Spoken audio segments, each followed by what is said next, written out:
Retro Hero. Welcome back. This is the Retro Hero podcast. It's kind of our our segue episode between season 1 and season 2. We just kind of want to update you guys. We've been away from the game for a long time. Yes, we have. So yeah, season 1 ended. That happened. Finally. And we're about to start season 2, so we figured we'd give y'all an update on our lives because they're just so exciting. So exciting. No, it's not an update on our lives. It's an update on the podcast because they don't give a fuck about our lives. I don't give a fuck about my own life. They don't give a fuck about the podcast. What are we talking about here? They don't. All three of our listeners? Hi, what's up, Oscar? Yeah. And Steven, and you're like the only two that listen? Maybe Rob. Maybe. No, he doesn't. Rob. No.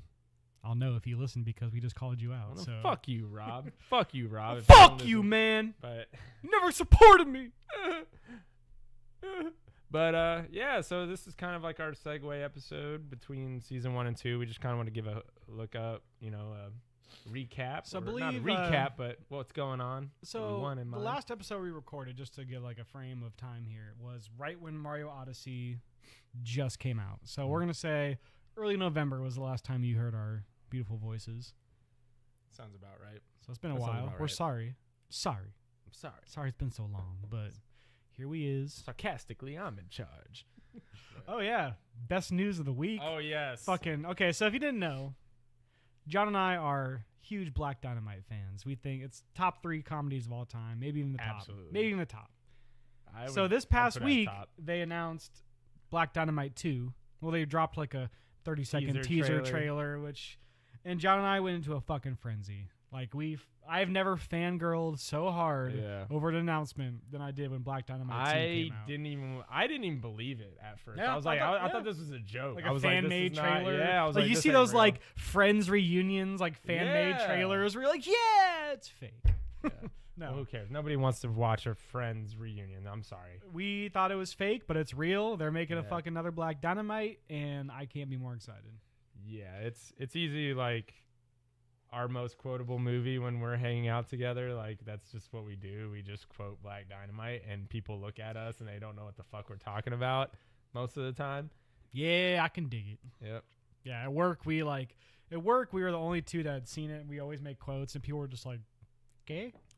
But Black Dynamite, I sell drugs to the community. So we're slowly forcing everyone at work to fucking watch it. Slowly but surely. So if you're listening to this podcast and you've never watched and I'm not talking about the Adult Swim cartoon, that's good too. I haven't watched all of it, but I've watched some of it. But it doesn't live up to the actual live action It's good, movie. but it's not the movie. The movie is Do yourself a fucking favor. If I could ever give you one recommendation in my life, it's to go watch Black Dynamite if you haven't seen it. If you have seen it, go watch it again because it takes 5 viewings before you truly understand the subtlety of the humor. So you're listening to the Black Dynamite podcast. This is Dynamite. Dynamite. This has nothing to do with games, but I'm John, and next to me, to my left, is my beautiful co-host, Mr. Bradley Rollins. But John, I sell drugs to the community. Now, who are you supposed to be? You know you love my chocolate giddy up impression. Chocolate giddy up. But so we just kind of wanted to give you an update and let you know that we're not dead, first off. And definitely not dead. There's a lot more. Close. We came close a few times. Very close. Defending Earth. Mean, I do live a very disastrous lifestyle where John's at any minute my liver could probably give up on me. John's not drinking himself to death. He's like skydiving or fucking my cocaine spelunking, something crazy like that while he's doing. He spelunks while he does cocaine at the same time. Yeah. He does a fat line and goes diving. Yes. Yeah. It's actually it's just skydiving isn't enough adrenaline for me, so I got to add in a little bit of cocaine in there too. Just a little bit? Just a little bit. No, don't lie. Like a little key bump. And then just jump off a fucking airplane and just go live. Could you imagine that? Oh, God. I've never skydived fucking before. dropping acid and skydiving or some shit. I'd be too scared. Oh, that would be insane. I'd be too scared, bro. I ain't gonna lie. I would skydive, but I've never done it before. I would do it, though. So I would do it. My wife and I were so close to skydiving for our honeymoon, but it just wasn't the right time of year, and it just didn't work out, but we seriously It wasn't the right time of year. What, were you on your period or something? I don't know, man. It just something happened. I don't remember. It was a few years ago. Lots happened since then. But we didn't go. We didn't go. But I would still go, dude. I would skydive. I would do everything. The one thing I won't do is fucking bungee jump. Yeah, dude. To me, I will not bungee jump. To me, bungee jumping seems more risque than skydiving. It does. I've seen like the like mishap videos, and that's scary. Yeah, I won't bungee jump. Fuck that. Like I will ride any roller coaster. I've ridden like I went to Cedar Point, rode the Millennium Force. Oh, you have been to Cedar Point? Okay, so I've been too. I rode the Millennium Force. You know, like some of the fucking tallest, fastest coasters in the world. I fucking hate those like the drops. You know, that like just raise you up and drop you, Dungeon dude. Drop. Remember at Astroworld? Astroworld, yeah. Rest in peace, Astroworld. See, I did do one before. I have done it before in my life, so it's like, but fuck that, dude. Fuck those rides. I don't know what it is about them.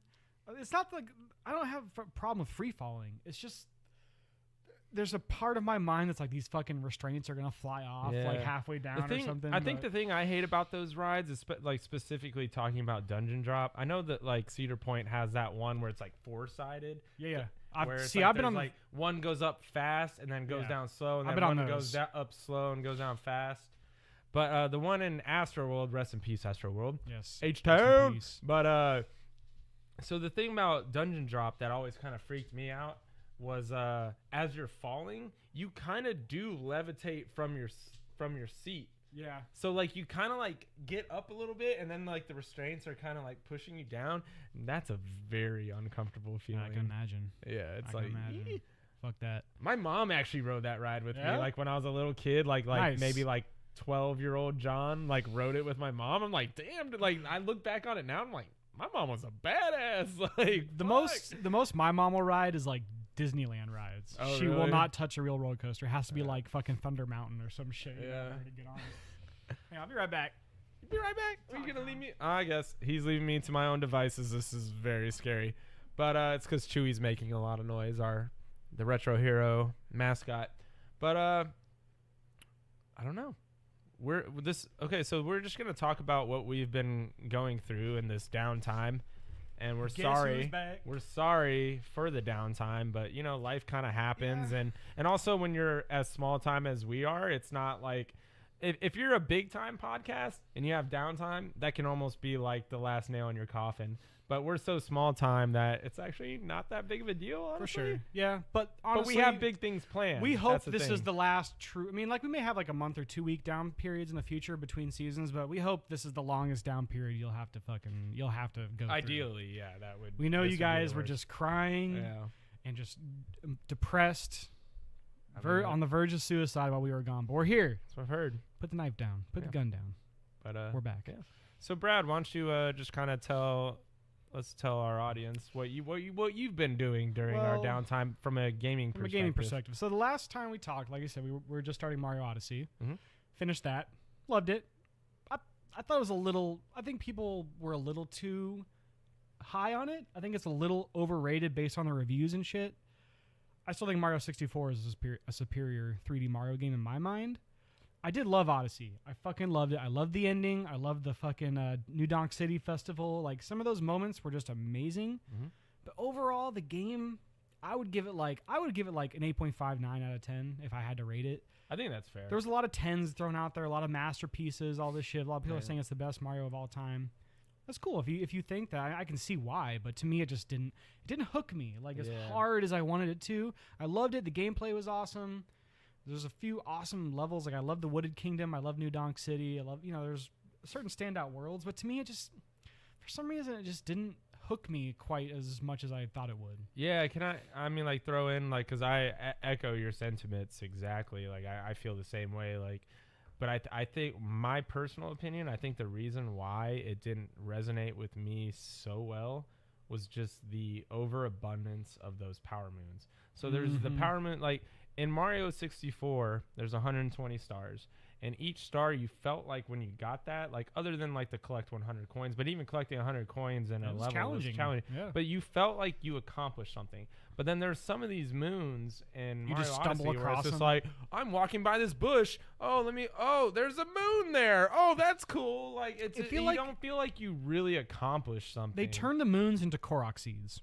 Yeah, that's a very good They took comparison. the Korok seeds. That is a very good comparison. They took the fucking concept of the Korok seeds, which is like a ton of them, but they're just everywhere. And that's how the moons are. Yeah, there's like the levels are more segmented. Breath of the Wild is obviously just one massive space to play in, but they're more segmented. But yeah, I mean, to me, it's like some of them, but dude, some of those challenge rooms. Fuck those things, dude. Yeah, like, no. See, that's the there thing. are hard moons, but I'm saying like a predominant amount, like 80%. You just stumble of the moons across them, whatever. Were nothing. You don't feel like accomplishment. You're just like, oh, there's another one.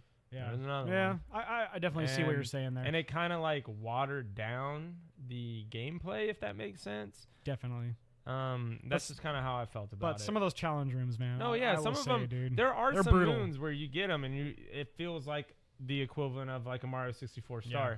But at the same time, like I said, it's just there's some that it's just something.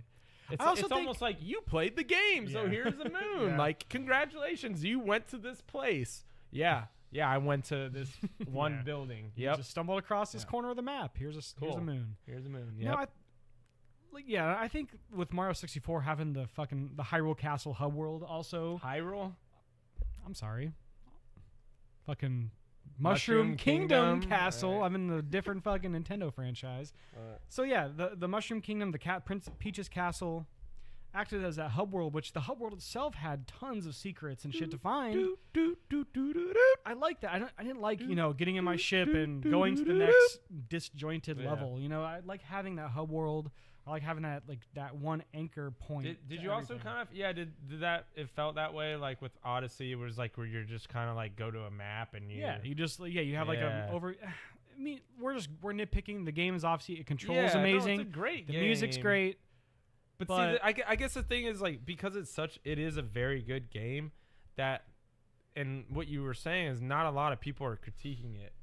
So it's like for us, like yes, we're talking so negative about this game, but we both love the game. We love the game. We love the game. We just think people are fucking way too high on it. I think people are way too high in this game. It's like an 8.5 out of 10. I would say it was in the Game of the Year mix, which I agree with. But Breath of the Wild, obviously, to me, I mean, it was Do you think Breath of the Wild was? It was a hard choice for me between Zelda, Persona, and Horizon. I played Horizon. We'll get to that. Yeah, we'll get to that. Between those three games, it was tough. But to me, Breath of the Wild just because look at Mario Odyssey. Mario Odyssey basically just perfected the 3D Mario formula. Mm-hmm. Persona perfected the Persona, the turn-based RPG formula. They made the dungeons better. Yeah, really they made improvements, but at the base of it, it's still a fucking turn-based RPG with elemental weaknesses and all this and that. Pokemon-ish. Horizon perfected the fucking third-person open-world game. Breath of the Wild revolutionized shit, dude. Games from now on are going to copy Breath of the Wild with the climbing mechanics, being able to go anywhere and everywhere, the openness of it. I'm telling you, that game it's without a doubt in my mind game of the year. Let's not even talk about how visually beautiful that game and it's is. also even on I played the game on the Wii U. I beat it on the Wii U and it still fucking amazed me how beautiful that game was. So I think they made the right choice. Most outlets chose Breath of the Wild, but they made the right choice. That was game of the year. Persona was a very close second. I would have given it to Persona 5, but I think there's a little bit of a bias for me.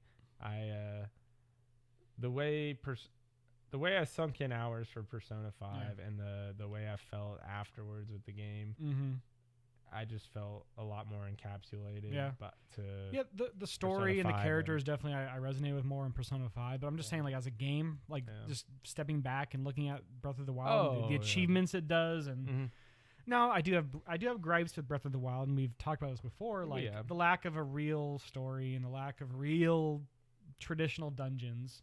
So going on in the future, they were trying to make I feel like Breath of the Wild was almost like a throwback to the original Legend of Zelda. Definitely. Where it was just we're going to drop you off and just go. No, definitely. But even the original Zelda had more traditional the Divine Beasts just they were a little lame. I did not. They were a little lame. And the bosses just like taking Ganon and just skinning him in different elements. Yeah, they weren't very different. They weren't very challenging. So that's our thoughts on Game of the Year. I think personally, I think Breath of the Wild deserved it. But you could have given it to Persona 5, I would have been happy. You could have given it to Horizon, and I would have been happy. PUBG should not have been nominated. That was a fucking. It's not farce. Even a real game. It's not complete. It's not even a real game. So dude. Anyway, but continuing on. Yeah. So yeah, we both played Mario Odyssey, and then I decided to finally play Horizon Zero Dawn. Holy shit, dude! Who got you that game? You did for my birthday. Okay. Thanks, homie. Thanks. Right. Just making sure. You got it for me like a week before the fucking collector's like complete edition came out. It was like cheaper. No, I'm just saying like you paid. See, this is Brad too. Brad's like such a like collector. No, I'm not he's saying such not the he's collectors. such a like. I need the collector's but I'm just saying edition. You bought it, and then a week later they're like, "Here's the complete edition for cheaper." Well, whatever, dude. I'll spend money on you. Thank you. Because you're so sexy. I'll give you. Thanks. Yeah, I'll give you. Give you. So what anyway, you want. I don't spare dimes on you. Yeah. Well, you can talk about your Axiom Verge later. But anyway, Yep. So Horizon, I'm a huge fan of third person open world games. Like I loved Assassin's Creed 1, 2, Brotherhood. I loved the new Tomb Raider games, like Uncharted, which isn't quite open world, but it still kind of has the vibe to it. But dude, Horizon was fucking perfection for me. That game, I platinumed it, by the way. I know that is actually like that's not even like a humble brag. That's like a. It's not actually, honestly, dude. It wasn't a terrible game to platinum because all you had to do is just 100% it. You didn't have to but there wasn't like beat it on ultra hard difficulty with no radar. You know, like there wasn't those kind of trophies. They were separated. So yeah, basically I just sunk 80 hours into the game, did everything, and I got the platinum. Which it's my fourth platinum, so that's cool. I think it's impressive, dude. Thanks. I love that game, man. It's not a humble brag. I think that's impressive. What got me about that game is like when I played Rise of the Tomb Raider, I loved it, but the story I couldn't tell you what fucking happened. There was some treasure. Yeah, and obviously Lara it's a fucking Indiana Jones ripoff or Uncharted ripoff. But dude, Horizon had a fucking story that I was hooked on, dude. I was into it. I love the lore. Very sci-fi. It's like a perfect blend of sci-fi and like primitive. I mean, it's just because obviously it's like so far in the future. I'm not going to spoil the details because they're awesome as you discover. If you haven't played Horizon though, like seriously, like. It's a beautiful. It's the best looking PS4 game. It controls amazing. Like the game, what I loved about it is those dinosaurs, the robot dinosaurs or robot creatures. They're not all dinosaurs. They are fucking terrifying in the early going. Like you're so under level, you don't have the right equipment. It's fucking terrifying. Coming across a Thunderjaw or like a fucking Sawtooth, and you're like, holy shit, I'm gonna get my ass kicked. But toward the end of the game, I was fucking taking them on with ease, man. Not only ease, but I knew I had the strategy. I knew what to do, what type of arrows to use, the traps to lay. Yeah. And that's my favorite part about the game was just like learning the animals, fucking, using which elemental arrows or which type of arrows to take them down. That's why another reason why I'm excited for this Monster Hunter game is because Horizon got me in the mood for Monster Hunter because they're very similar. Just taking down those big enemies and really strategizing on how to take them down. The game was awesome. The story, the characters, the gameplay, all fucking top notch, man. Like if Zelda hadn't come out this year, that would probably be my fucking like open world game of the year, man. It's just 2017 was just a fucking amazing year for games, man. It's I'm kinda one sad. of the best, I'm if sad not the that best. I feel like 2018 might be a letdown year. I don't know, dude. I think 2017 was so hyped. It was, but I think 2018 is gonna be just as good, dude. Because you've already got fucking Dragon Ball Fighters, which I just picked up today. Yay. We got Monster Hunter World already. You got a Celeste game. I mean, dude, you've already got 3 amazing games in January. Next month you've got next month or March you've got Far Cry 5. Which I know you're not huge, but you would love that game. But dude, I think 2018 is gonna be good. But we have to see like what Nintendo's got another Direct coming out. I mean, the last 2 Directs, we got Labo, which we'll get to that next episode. We got Labo, and you had like the more like the first Direct, the mini Direct, which dealt with like the ports and the remasters, which I'm okay with. A lot of people got pissed off after that Direct, but I feel like Nintendo is getting this shit out of the way so they can have smaller stuff. So they can have a main Switch focused Direct with like we'll see the new fucking Fire Emblem, we'll see more Pokemon news hopefully. Like I think that's coming. So people were Smash like, Bros. Port this Direct wasn't what I wanted. You know, typical fucking Nintendo fans like threatening to fucking commit suicide if they don't get what they want. But no, dude. Obviously this Direct was just like to get the shit out of the way because they don't want this taking up their precious Nintendo Direct time. Joker, you just got a text. Yep. As much as I love Nintendo, the fan base it's one of the worst. It's pretty terrible. Definitely it's one of the like worst. on par with like I guess like how the joke about like the Rick and Morty fan base is like Did you? Okay, so this is like way off topic, but like, do you remember? Okay, so Rick and Morty, like one of the. Did you ever watch the show? I know you watched like a few episodes. No, but right? I know the Szechuan sauce. Yeah, okay, too. that's exactly. I know the whole. So did you heard about spiel. like what was going on with McDonald's? Yes, and then the fucking like people were getting pissed because they only had like 11 sauce packets. Like. Yeah, and like there's this one video in particular where like the guy like is in a McDonald's. He's like waiting in line. Somebody like, and he like takes his shirt off. He jumps on the counter, like the register counter, and he starts like doing all this like wubba lubba dub dub and all the fucking like all the lines, and he starts talking shit. And it's just like, dude. And then I kind of feel that Nintendo community is not that far off. Dude, fan bases, like, I love certain things, but sometimes the fan bases can like put you off a little bit. Yeah. Especially Nintendo, they're terrible. I'm sorry, guys. I love you, Nintendo fanboys, but take it back a notch. You'll get what you want. Just be patient. Yeah. Just be patient. Yeah, it's I know it's hard. I know, like, when you eat a lot of Tide Pods and it messes with your brain and shit, but you gotta just drink some water. Get that fucking Tide Pod out your system. Back in my day, the Tide Pods were just in dust form, and we just snorted it straight. Yeah, we didn't have Tide Pods. So, have you seen this? There was a, I think this is here in Oregon. I saw this like ad where this donut shop was making donuts that look like Tide Pods. I think it's hilarious. Colored them like that. I think it's hilarious. I was like, and like they got a lot of backlash. Yeah, for they it, did. Though. But I think it's fucking hilarious. Just like, dude, that is fucking genius. Yes. Are you kidding me? Like, way to jump in on the people it. who were backlashing were probably the people who their kids went to the hospital from eating Tide Pods because they didn't fucking teach their kids not to eat fucking soap. It's natural selection. Yeah, and it really is. Darwin Awards. Dude, I actually watched one of the videos of the kids eating a Tide Pod, and it was like it was painful as a parent. It was painful to watch. You're like, could you imagine is like this kid your son, this stupid? Like, your son's 13, right? Yeah, Alex now? is 13. So it's like, could you? And those are like that's about the age group that's doing this. Yeah. So could you imagine your son doing that Dude, right now? Watching that video, I was just like, this kid's so stupid, but he doesn't know any better, I guess, because I don't know if it's parenting. I don't know what it is. Okay, so do you remember this? Okay, when I was a little kid, in early 90s, showing my age a little bit. We're 30. Oh, early 90s. Whoa, you're so old, John. It is nowadays. It is now, yeah. I know. So here's another thing. It's kind of off topic, but they said like when that 70s show came out, yeah.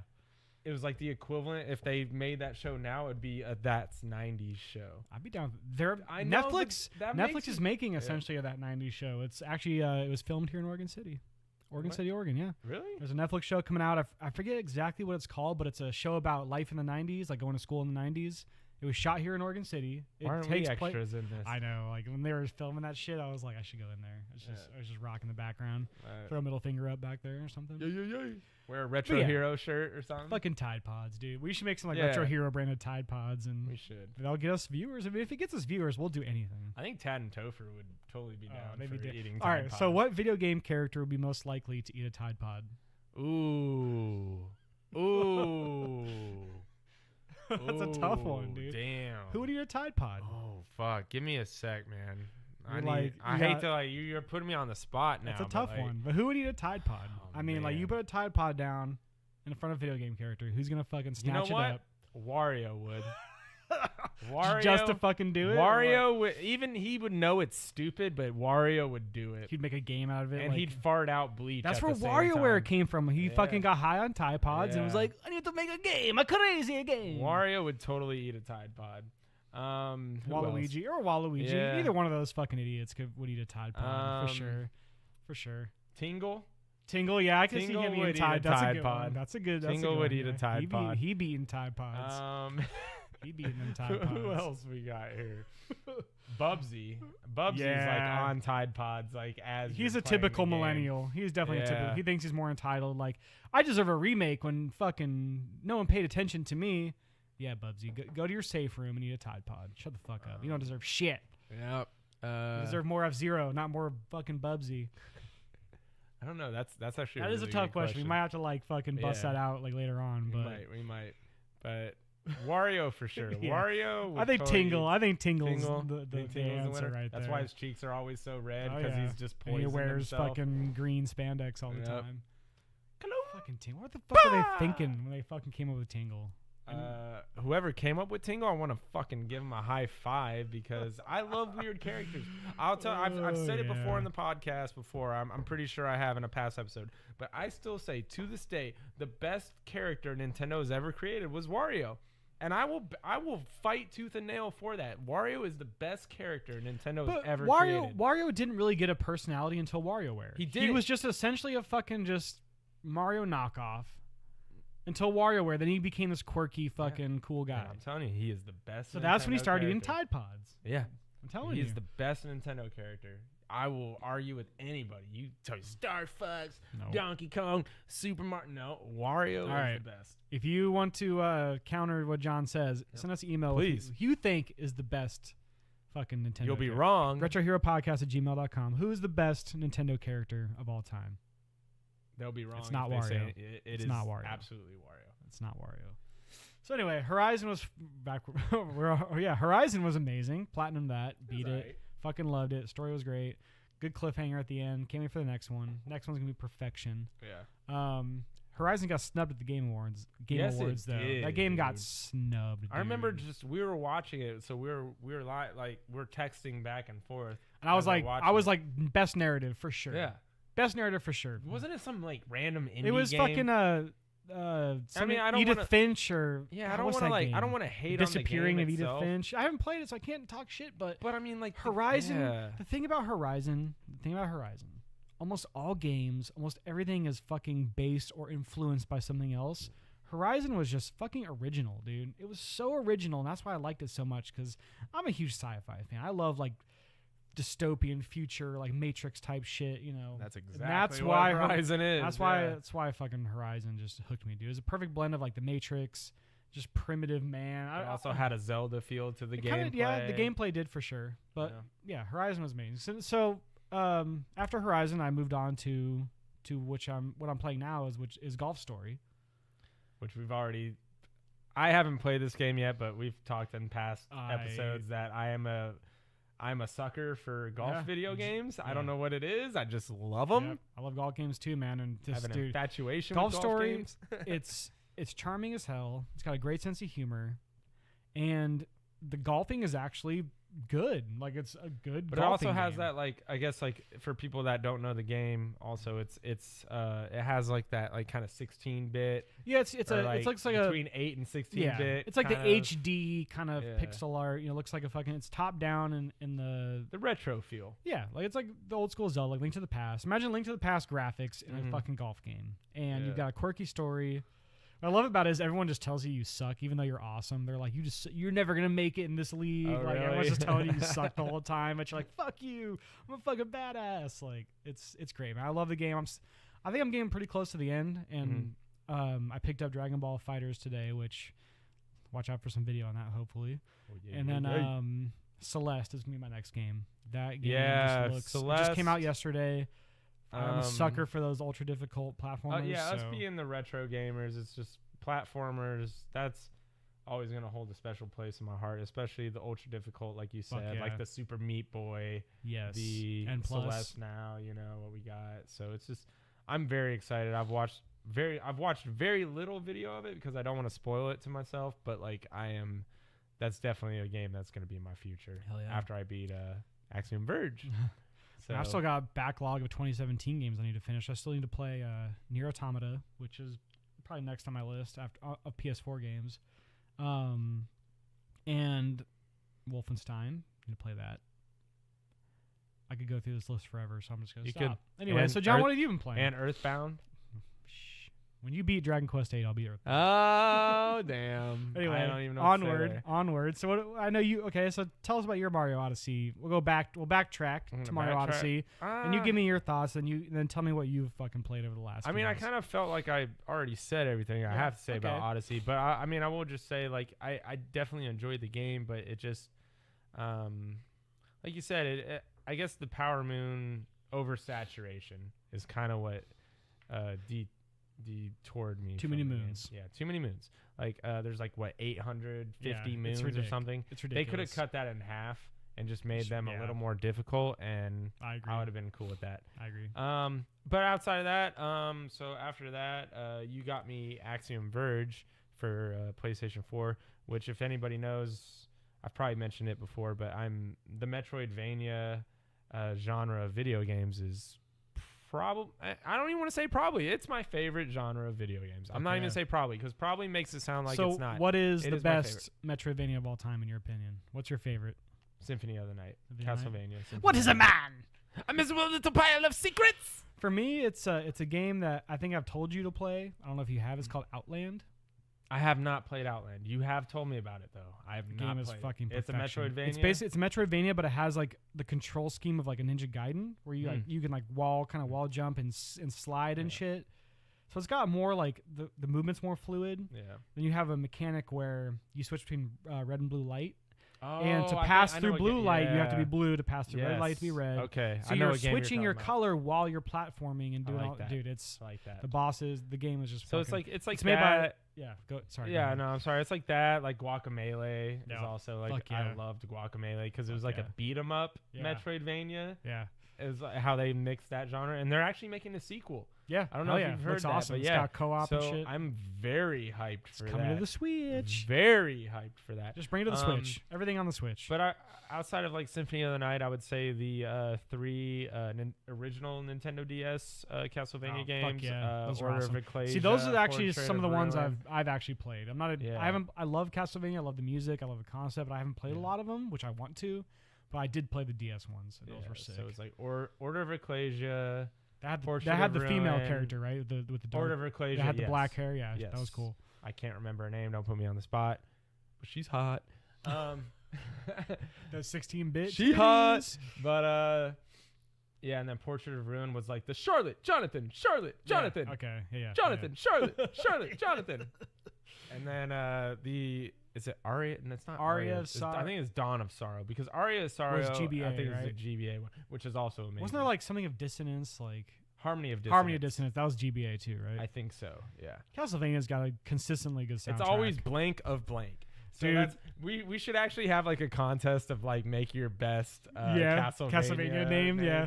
It's so like, John, as a fucking Metroidvania guy, 2018 should be amazing for you because Bloodstained is coming out. Don't even get it comes out, I believe, in the first half of this year too. So, dude, yeah, I'm gonna buy that game, and you're not gonna hear from me for a while until you beat it. When Bloodstained comes out. Was it Ritual of the Night? Ritual of the Night, yeah. Bloodstained Ritual of the Night. When that comes out, oh my goodness, I'm done. I'm gonna be off the. That's it. We're going off the grid. Like I'm gonna take my Switch to Romania and find a fucking castle, and I'm gonna go in there and play the game in the dark. Have you seen any of the clips recently for Bloodstained? I've seen like last time I saw some shit was one of the last big conferences where they had a preview of it, but it looks good. It looks fucking good. Like visually, they've shown it has like I love those style. It has that kind of pseudo 3D to it, also, which like it can't like I've seen it where it's done wrong, and it can be done wrong. Game, yes, but like at least from what I've seen is they use that pseudo 3D with the Metroidvania style, and like what I've seen for Bloodstained, it actually looks. Speaking of that legit. pseudo 3D, I'll give you an example of where it was good and bad, or it turned a good series bad. So Shantae Pirate's Curse was 2D, beautiful. In Half Genie Hero, they use those like pseudo 3D, and it loses a luster, man. It really does. I just give me fucking hand drawn 2D sprites any fucking day. Yeah, Half Genie Hero, while it's a good game on its own, it coming after Pirate's Curse is a masterpiece. It's superior. Dude. Yeah, it's great. I loved it. I won 100% of that game. Damn titties. I won 100% of that game. I loved. I mean, did you 100% them titties? Oh, you know. I motorboated them. Yep. Mm-hmm. Good old Shantae. And then there's like another character that's like even like worse. There's like that one. They've all got big titties. You fight like this big mermaid boss where it's like half the body is just boobs. Nice. It's just that's in Half Genie Hero. Yeah. I haven't played it yet. I'll pick it up for Switch when it comes out in physical. But yeah, I love Pirate's Curse. Yeah. Fucking love that game. Yeah, I honestly, more than just the gameplay itself, is they actually have like really good humor in that game. Oh, for sure. There's very good humor. I can't remember his name. I feel bad for not, but like the like reoccurring bad guy is the red octopus squid looking guy. Yeah. And it's like I think it's Pirate's Curse. I don't think it's Half Genie Hero, but he like even talks about like he goes like super meta and talks about like he tries to sell merchandise of like shirts of him. He like realizes that like he's not a good character, and he's like they mention like DLC and stuff. Like he's like talking about it as you're like about to fight him. Great. And you know how much we love DLC. Yeah.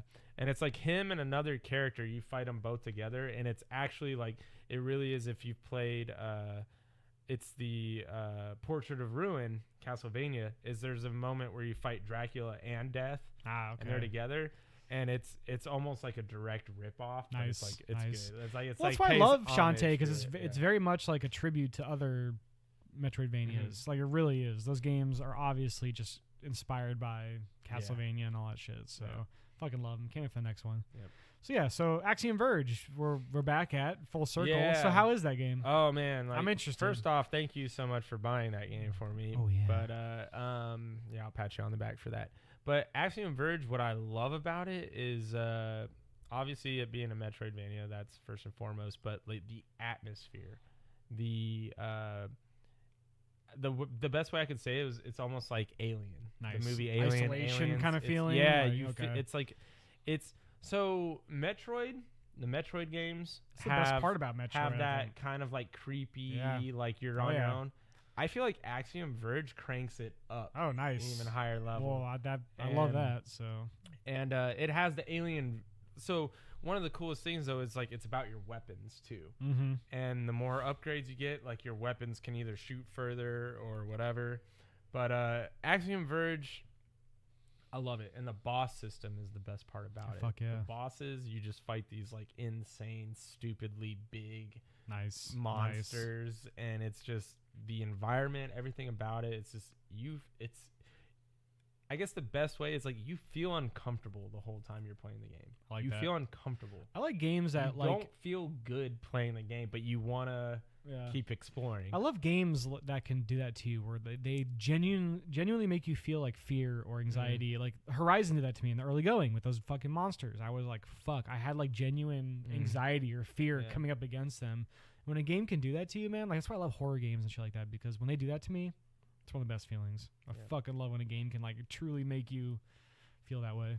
Yeah, but it's like like Axiom Verge, it has like this science fiction, space aliens feel to it. It's right up my alley, son. The soundtrack too is like really weird. There's like this one place, I don't really remember the area, but it's like just like the theme. It's like you even have like these people that are like, like it's just super, like it's just creepy, dude. And I'm loving it right now, and I need to jump back on. I'm loving it. So yeah, when you finish it, I'll take it and borrow it. Please. This podcast is brought to you by McDonald's. Yeah, thanks McDonald's. Thanks for all the millions of dollars you've and given diabetes. Us. Diabetes. So anyway, so after Axiom Verge, what's your plan to play next? What's on the horizons for Mr. John? Tough. So you're Horizon Zero Dawn, is that on the horizon for you? It could be. I'll let you borrow it. Yeah. Golf Story. Yeah, you can play Golf Story. Yeah, Celeste. I think we both might play Celeste at the same time. It sounded like that. That'd be cool to play at the same time and kind of. Owlboy is about to come to the Switch, I think mid-February. I've been like putting that game off for a while because it's been on like Steam and everything for a while. It's been on PS4 for a while too, I believe. And I'm putting it off because I just want it on my Switch. So the Switch effect, dude. Yeah. That's why I'm waiting for Yooka-Laylee, because I've actually heard they fucking like fixed a lot of the issues with that game for the Switch. Yeah. So we'll see. But yeah, bring every game to the Switch, please. Bring Persona 5 to the Switch. Oh, if I could have any game on the Switch, it'd be Persona 5 or 4. One of the two. 4 would be amazing. Give me a collection. Give me like a fucking full Persona collection on the Switch. Oh, dude. I'd pay hundreds. I would too. I'd pay hundreds. I would too. I'll just fucking make it rain. All the money that we're getting for Retro Hero, we just make it rain. All that money. All that money. Jeez. So so that's what we've been playing. That's what we plan to play. That's kind of where we've been. What else have you been up to? And we saw Star Wars. There's been a new Star Wars movie that came out since we last spoke to you. I don't even want to talk about it. It sucks. We don't like it. John and I do not like it. If any secret, we're gonna tell you right now. Last Jedi is amongst the bottom 3 Star Wars movies of all time. I think it is. In our opinion. And the worst part was like, so when I saw it in theaters, it was like maybe it was like the high of coming out of the theaters. Yeah, you saw it before me. I saw it maybe like 4 or 5 days after you. Something like that. But the high, like coming out of the theater, and I was like discussing it with my friends, and there was like little gripes that I had, obviously, and so like we talked about it, but I like still generally felt positive about the movie leaving the theater. Me too. I had the same feeling. Then the more because I didn't know how to process it at the time. So when I first left, I was like, that was a good movie. But then we started talking as the days go on, it aged like sour milk. Yeah. And I'm just like very quickly too. It's just like I'm like, I do not. It's a total social justice warrior fucking just propaganda film. First of all, Disney's got their message slandered all over it. It feels like a fucking Disney flick. It does not feel like a Star Wars flick to me. It doesn't. It feels like a Disney fucking. And the worst part about the message was, and I'm not saying you can't like change it up. Like, by all means, you could change it up. But the message that I felt that they said, it wasn't like, hey, we're going to change things up. No, it was saying, hey, everything that you like about Star Wars, the whole reason you're here watching this movie, we're going to say fuck you and fuck that. And the movie tells you the whole time where Luke Skywalker is like, you have to let go of the past. Yeah. When he takes the lightsaber and throws it over his shoulder, that's symbolically throwing the fandom of Star Wars over his shoulder, saying, fuck you. Yeah. Fuck what you expect. We're going to fuck everything over. I know a lot of people like this movie. A lot of people like this movie. They love it. They think it's one of the best Star Wars movies of all time. Mark Hamill doesn't even like it. Mark Hamill hates it. And that's, to me... Did you see how he had to backtrack, too? Yeah. Because, he was afraid that Disney was going to, do something I'm sure, yeah. He's he's going to all of a sudden commit suicide with 2 gun bullets in the back of his head. Because Disney came in and put a black bag over his head, threw him in a minivan, and fucking drove him to some warehouse, took the bag off his head. He's tied up to a chair. They're like, we heard you've been talking shit about Star Wars. And he's like, no. Yeah, so they fucking waterboard him. They fucking torture him. And he's like, tomorrow you're going to tweet that Rian Johnson is the best director of all time. And what happened? Anyway, the movie sucks. It doesn't make sense. It's, okay, like I told John, it's a well-made movie. The cinematography, the special effects, the sound. From that perspective. It's a well-made movie. But you can gloss a turd all day. It's still a turd. Yep. I felt like, I think if anything, and I don't want to talk too much shit about Rian Johnson or the SJW movement or the feminism movement that you might see in the movie. I don't even want to talk about that because that's well overplayed. Yeah. But I honestly think more than anything, I think what might have hurt the movie more than anything outside of those things I just mentioned was I feel like the movie was rushed. I felt like they didn't have enough time. I felt like they were like, we need to crank it out at this time. Disney has this fucking roadmap they throw out where it's the same with the Avengers movies where it's like they have that shit planned through 2030 and you're like, what, 2030? We might be gone by then. What? How the fuck do you have movies planned out for that long? It's that way with Star Wars now. Fucking planned out for the next fucking who knows how long. Yeah, and Rian Johnson is getting his own fucking trilogy. Before the movie even came out, before the fucking critics even touched this movie. I actually heard, I don't know if it's true or not, but I heard because of so much of the backlash of Last Jedi that I heard they're actually canceling that trilogy. We'll see. It's still on IMDb. That movie, okay. Last Jedi, had the biggest drop-off from week 1 to week 2 in Star Wars history. Yeah. And deservedly so, man. It's just, you can't put garbage on the screen and expect people to fucking like it, dude. Yeah. Word of mouth spreads. And if we learned anything over the last few months, and something we haven't talked about is the whole Star Wars Battlefront fiasco, which we're not going to get there. We're not going to go there. It's been fucking beaten. That's the dead horse is fucking beaten to oblivion. But it's the same concept, man. You fucking piss off the fans, you're fucking done, dude. We'll see where this goes because I think Disney hasn't really acknowledged the criticisms. They haven't. As a matter of fact, they're almost acting like it doesn't exist. They're that's why I feel like they haven't said anything. Yeah. And I know Daisy Ridley's come out and said some things about people accusing Rey of being a Mary Sue. Yeah, but she doesn't even fucking understand what a Mary Sue is. She went on about this and she described what she thought Rey was, and that was exactly what a Mary Sue is.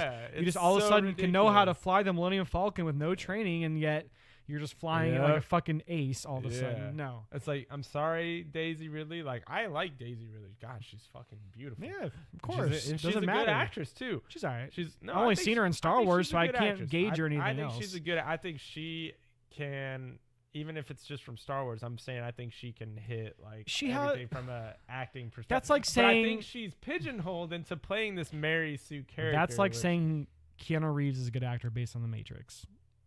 Keanu Reeves is a good actor. He is, but not based on The Matrix. Keanu Reeves is a good actor. And I don't even want to go here because I'm about to get real mad. Keanu Reeves is an amazing human being. I'm about to get real mad if we start shit talking. But what I'm saying, I'm not shit talking Keanu Reeves. I'm saying if you based his entire acting career on The Matrix, it wouldn't be that good. The Matrix is an amazing movie. It's one of my all-time favorite films. Ted Theodore Logan. But his fucking Socrates. I fucking love how they call him Socrates. John Wick, the John Wick. No, John Wick's amazing. I'm saying he's redeemed himself since. Yeah. But if you, Neo, I'm just saying his acting as Neo is very minimal. And with fucking Rey, she doesn't have to do much. All she has to do is look pretty and fucking sit in a cockpit or maybe throw a lightsaber around here. Dude, they like ugly Daisy. Really they do. They do ugly her Star Wars, and she's still fine. They do ugly her. She is still fine, dude. I'm like, god damn. They do ugly her up. But yeah, anyway, that's our thoughts on The Last Jedi. We could go a whole podcast on this. We're not going to. We could. We didn't like it. Nope. I think it's in the bottom 3 of Star Wars, of the Star Wars films. I agree. Maybe even bottom 2. And the worst part even bottom 2. The worst part was I actually really enjoyed Force Awakens. I thought Force Awakens was really good. Okay, I enjoyed Force Awakens. I went back and rewatched it. No, that's fine. Fuck all that. Fuck all that. I went back and rewatched The Force Awakens, and to me, it just didn't hold up like I thought it would. I mean, it was a great movie, but some of the shit just felt. I will say this about Force Awakens. I think it's shot better. Like the fucking J.J. Abrams knows how to do fucking aerial combat scenes, and dude, he knows the cinematography, dude, like the shots. I think J.J. Abrams is a way superior director. I will give Episode 8 a chance, or not. I'm sorry, not Episode 9 a chance. Based on that fact alone, that J.J. Abrams is back in the fucking directing chair, so I'll give it a chance based on that. But I don't know how he's gonna fucking salvage his original vision now, because I feel like J.J. Abrams had his own thing, and then Rian Johnson came in and threw the lightsaber over his shoulder and said, "Fuck you, J.J. Abrams, I'm gonna do whatever I want." Yeah, that's my thoughts, dude. I don't know. What did you think about I guess one of the few things also in The Last Jedi was the Looney Tunes humor added to it, like Poe Dameron prank calling Hux. It was bad, dude. And Poe Dameron was right, okay? That motherfucker was right. He was right the whole time. That bitch should have just told him the plan off the beginning. Why not? The whole Casino Planet thing didn't have to happen. That was the worst segment in the whole movie. Yeah. Rose is I'll take Jar Jar Binks. I would too. Over Rose, dude. She's terrible. Yeah. She has no purpose. It's like some people are theorizing that she's gonna be Force sensitive or whatever, but oh god, kill me now, dude. I don't know, man. I don't like Rose at all. Okay. The scene with Finn too. Wait, hang on. Spoiler alert. Spoiler alert. Before you continue, if you don't want to hear spoilers, stop now. Yeah, stop right now if you haven't watched Star Wars Last Jedi. Anyways, the scene with Finn where he's convinced himself that he's gonna go sacrifice himself. Worst part of the whole movie. That would have been that would have been. But when Rose if he actually did it, it happened. It was It was a cool scene too. It looked cool, like him driving to the laser and shit. I was like, holy shit! I was like, oh my god, the movie's about to redeem itself. Right. Yeah, and then they're like, yeah, you think this is cool? Nope, sorry. Rose is gonna fucking somehow be faster, even though she's way behind too. I don't even want to get I don't want to get into comic book. Well, parsecs are actually a measurement of time and not distance. So she was going so much faster, even though he's way in front of her. So obviously they clip each other, whatever, and he's like, she's like, but I love you. So bad. And all this, everyone just stops trying to kill them. And it's like, that's what bothered me is Did you ever feel in that whole, outside of maybe Rose feeling that way, did you ever in that whole movie, no matter the whole time they spent together, did you ever feel like Finn had any Finn loves Rey. Finn is all about Rey in my mind. Right. And all of a sudden, he's just, it's almost like Rose loves him and he feels sorry for her. She's like, all right, I'll throw the D. I'll throw the D once or twice and I'll go back to Rey. That's kind of how I feel. I don't know. To me, like, Finn has always been about Rey, and like I thought he had a love interest with Rey. I agree. I felt from it 7. Just didn't make sense, dude. There's just so much about that movie that doesn't make sense. Mm-hmm. It's a pretty movie. Yeah. There's no real good lightsaber battle. Oh, and the other thing, sorry, we had to get back to this. Snoke, what the fuck, dude? Oh my god, don't I was even get so me like started. Snoke was building up because I fucking love me some Andy Serkis. I always have since fucking Lord of the Rings. But they were building Snoke up to be like this fucking awesome villain, dude. I'm like, he's dead. And then just like that, dude. No backstory, no fucking explanation of how he became into power, of him and Kylo Ren's relationship. Nope, just dead. But the fucking fans are theorizing that maybe he was fucking force projecting like Luke was, but no, it doesn't make sense because if he would have force projected, his body would have disappeared. Luke right there. Died anyways too. See, okay, I didn't have such a problem with Luke's force projection. I didn't have such because that's a cool and his power. Matrix move. That was pretty cool, actually. No, it wasn't, dude. That was kind of cool. No. Anyway, so I didn't so much have a problem with the force projection because it is a Jedi power and it's like ultimate Jedi can fucking do this. But I just had a problem with the way they portrayed Luke Skywalker. Like you said, this guy has optimism out the ass. Yeah. He's like, we'll do whatever's right. We'll do whatever it takes. He fucking senses Han and Leia in trouble before they're in trouble. He goes, he fucking abandons Yoda. He leaves Dagobah to go help his friends. And then it didn't make sense to me that he would want to kill Kylo Ren. Like, or shut himself off from the Force. And that comes after this, but this guy, like, Han and Leia are like your best friends, and you're going to kill their child because he shows some fucking tendencies of the dark side. Like, it didn't make the Luke Skywalker we grew up knowing always looked on the bright side. It didn't always looked seem for the positive. like him, and honestly, I thought Mark Hamill was the best part of the movie. He was.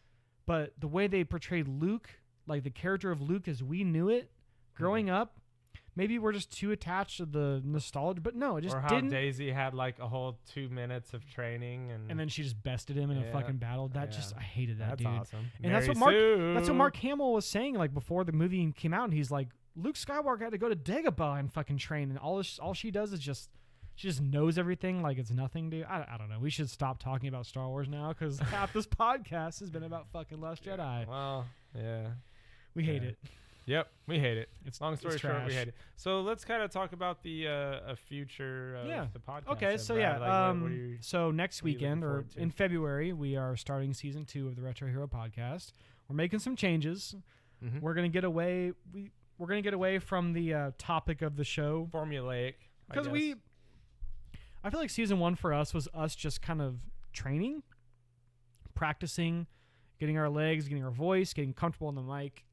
Yeah, we produced some good episodes, but season 2 is really where we're going to implement our original plan, I think, our original our vision for the show. So less topic of the show. We're going to have a guest on every single episode. The guest will change. We have a lot of fun ideas. So I don't want to spoil too much because it's going to be a surprise. But basically, we're going to do more just like we just want to kind of like get back to not making fun of, but like talking about current news, maybe coming at it with like a satirical, angle on stuff versus just here's the topic. We feel this way about this. We want to get more. We want the show to be more comedy focused, more crazy, just more out there, more funny. That's kind of the whole vision. We feel like we were a little too serious in season 1. I like that. So, I like that. Man, what do you feel like, John? What do you want to change in the future? Like, what's your vision for season 2? I mean, I feel like you kind of nailed it. It's just I want to get away from the formulaic perspective that we had, where it's like this is the topic of the day, and this is what we're gonna talk about. Like it's like every other podcast. We want to get away from that. Yeah. We have an idea. We're gonna do a. So we have 10 episodes planned for season 2. Every episode we're gonna have a different guest, and each guest we're gonna put through like a little trivia. Mm-hmm. We're gonna have a little trivia at the end of each episode. We're gonna rank each person, and at the last episode we're gonna do like a finals between like the top 3. We're gonna have or like the top 4. Have like a bracket, and have like a finals there. So that'd be fun. We just want to incorporate more just shenanigans and fun and more humor, more craziness, less scripted, more just fuckery. And I think it'd be good to have somebody. I guess like one of the things I've kind of also come to, which in a way it kind of sucks, but I mean we also work off each other so well. But like Brad and I, we both generally share same point of view on a lot of video games. Yeah. So it does kind of make it a little tougher because we kind of are the same type of gamer. So that does make it a little rough for the most part. I mean, he likes first-person shooters, and I think they're fucking dog shit. But, I mean, like, outside of that, though, we generally agree on a lot of stuff. So that's why we want to also we're bringing in some people for some guests that we know for sure are definitely not of the same mindset of a gamer. Like, they all have different gaming backgrounds. We will challenge each other. Exactly. We've got guys who play like exclusively fucking Blizzard games coming on. We've got a guy who actually makes his own games. We got our graphics guy who's made all of our beautiful logos. He's coming on. Like, we've just got a wide variety of people, and you got to know us last season, so now we're gonna mix it up and bring a guest, and I think it's really gonna change the show a lot for the better. I like that. So I'm excited, man. I'm fucking looking forward to season 2. We're gonna hit the video harder. We're gonna get you guys just a lot more shit. I mean, we the last few months have been quiet, we know, but get ready. You're gonna get tired of us here real soon. And we might be moving in together, so that'll actually make it a lot easier for us. That's in the plan. So if that happens, we'll have a fucking main room. We can do all this shit. We can do a lot more fucking streaming and video, and I think that'll make it a lot easier for us because it's not like a long distance relationship, but I'm about a 30-minute drive from Brad, and then it's also trying to coordinate things is a little bit tougher. But if we're living under the same roof and have a room designated for it, I think we'll be able to be a lot more productive for sure when it comes to this podcast. So we're going to hit it hard. We're going to try and get more Patreons, more people on board, more of our crew going, just get our identity, and hopefully you guys fucking love it. I think you will. Yeah. And so also another thing I want to get to, because he mentioned it the other day, but our buddy Steve, one of our few listeners, Steve, had a question of the day for us. Question of the day. We finally got a fucking reader question. Have you had some time to think about it, though? Because I need to actually find it. Oh, no, I know the question was, what's a game that you love that not many people think highly on? Yeah, or it could even be like panned by audiences. Yeah. So what about you? Have you thought about one? What's a game? I have thought, and it may be kind of like a cop-out answer in a way, but because it's just a game that most people don't play, and it's a genre of game that most people won't play. But growing up with the Super Nintendo and my brother being a big fisherman, we had this video game called Super Black Bass. Yeah. Super Black Bass. Yeah, so you're laughing. I love it. See, this is how I know it's a good answer then. Super Black Bass. Never heard of it. Dude. Yeah, Super Black Bass. I grew up playing that a lot. Brad, you're laughing. This is how I know it's a good answer, because Brad's laughing. But it's just a Super Nintendo fishing game where you do a fishing tournament. There's like other fish, but your main goal obviously is to catch bass. And it's I enjoy it a lot. Like if you fired it up right now, I would love it, man. Nice. But is that a game that like people generally hate or like I don't know, don't like?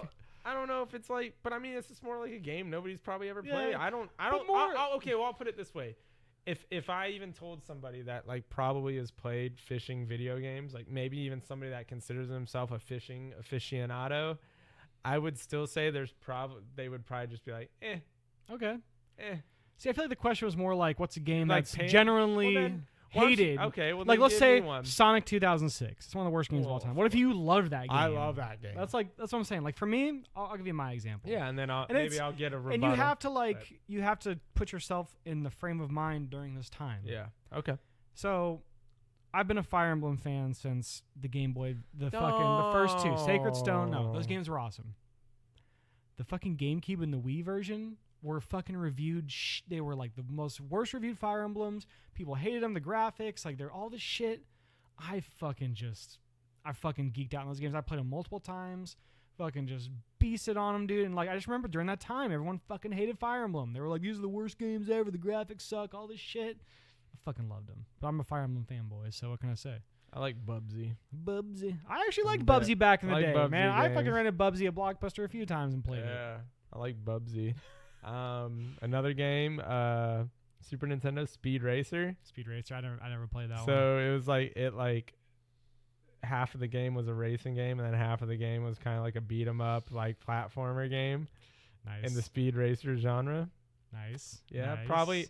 Probably like if I played it now, I'd probably be like, that game probably sucks. But I'm gonna hold on to those cherished memories. I can't think of a lot of like really shitty games, modern shitty games. Yeah, it's kind of tough. It's kind of tough because we live in a world where every game is like when we were younger, like the retro days is you had to rent the game from Blockbuster or you had like GamePro magazine or whatever to give you a review. But now the world we live in today is where you just go on YouTube and you type in the video game and you're going to find 20 million reviews for the same game. And they're either going to tell you it sucks or it's good. And we just didn't have that access when we were younger. That's my biggest gripe about a lot of shit now is it's like with movies and games and like we know everything about that game or movie before it even comes out. Yeah. Like there's so much behind the scenes leaked photos of the Avengers set or like, it's bullshit like that. It's like, everything, every little detail about that fucking movie before it even comes out. That's what John thought of The Last Jedi. He just farted into the mic and it was really silent. So I'm going to help you out there. Thanks though. I'm Woo, sorry. SPD. So anyway, I mean, that's a tough question. It's we got to put more thought into that. Maybe we should revisit this question in the next episode. Yeah, I'm fine. Because I feel like I need more time. Because the Fire Emblem answer, like, I'm a Fire Emblem fanboy, so it's different. But those two Fire Emblem games, I can pull up reviews right now. They were like in the 6s, 5 and 6s out of 10. I like SimCity on the SNES. SimCity. Oh, that's Jurassic Park, actually. Yeah. But that sounds Where the fuck did you get the Jurassic Park theme out of SimCity? That does sound like the SimCity theme. I'm pretty sure. I'm guarantee you, if you put on SimCity, you'd be like, that kind of sounds like Jurassic Park. I want to hear the recorder version of Jurassic Park now. The best rendition. Yep. The best of renditions. Yeah. So that's this episode. Like I said, not really an official episode. Just we wanted to get y'all up to speed. We just missed y'all, honestly. We did. I really missed you guys. I've just I was in the fetal position at night just thinking about everyone, all of our loyal fans who just come crawling back for content every week. We'll give it to you. Yeah. We'll give you all the C, the content. Yeah. So you can maybe the D afterward. So you can hit us up on our email at retroheropodcast@gmail.com. Oh, yeah. Yeah. That's where the smooth cats talk. We also have a Patreon. Oh, yeah, the fucking Patreon. I forgot about that shit. We have a Patreon, guys. We have a Patreon. If you actually want to... If you want to hear... If you, want more of us, pay us. No. Fuck you, pay me. Fuck you, pay me. That's the world we live in, I guess. America. And then we have a Twitter that we don't go to, so I'm not even... the Facebook is really more of our active spot. It's just easier. Also, fuck YouTube, right? Yeah, fuck YouTube. After fuck off. Yeah, that's another thing we gotta talk about is we're not gonna be using much of YouTube anymore. I mean, I'll still throw the podcast on there because they just fucking automatically upload to there. But we'll update you on what our plans are. But yeah, we're fucking Twitch people now. We're not using fucking YouTube after all this bullshit coming out. YouTube's been going downhill for years, and that was the nail in the coffin. So they're just shitting on the little man. Yeah, which is exactly what we are right now. Yep. So yeah, the numbers are ridiculous. The requirements is just stupid. So fuck off, YouTube. Fucking hate you, you fucking evil corporation. Yep. You used to be cool. So yeah, we'll find out alternate ways. But anyway, so that's been this episode. Fucking love you guys. See you in the future. Bye-bye.